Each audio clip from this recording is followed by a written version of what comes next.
হাসির রাজা জ্ঞানের রাজা রসিক রাজা গোপাল ভাঁড়, হাসির রাজা জ্ঞানের রাজা রসিক রাজা গোপাল ভাঁড়।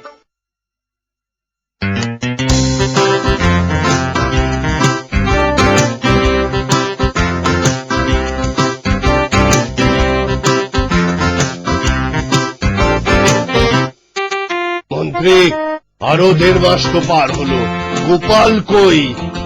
ওই ওই আসছে গোপাল। ওগুলো কি? 4টে বস্তা কেন?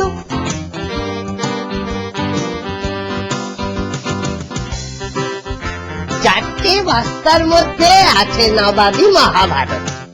আমাদের মহাভারত তো একটাই খণ্ড। এটা নবাবী মহাভারত তো, তাই অনেক খণ্ড। এত মোটা আর এত ভারী যে বস্তায় নিতে হলো।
জাহাঁপনা, গোপাল পণ্ডিত এসেছেন।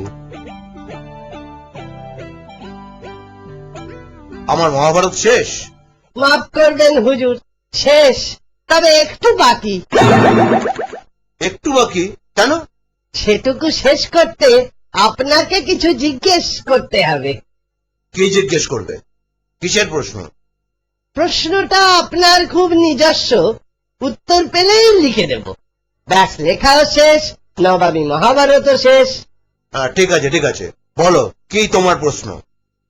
হুজুর, আমাদের মহাভারতে আছে যে দ্রৌপদীর পঞ্চস্বামী ছিল। তাতে কি হলো? বলছি পঞ্চস্বামী অর্থাৎ 5 খসম। আপনার বেগমের কটি খসম, সেটাই জিজ্ঞাসা।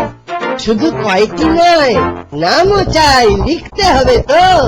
তবা তবা, বলুন বলুন, শিগগির বলুন। দূর হ।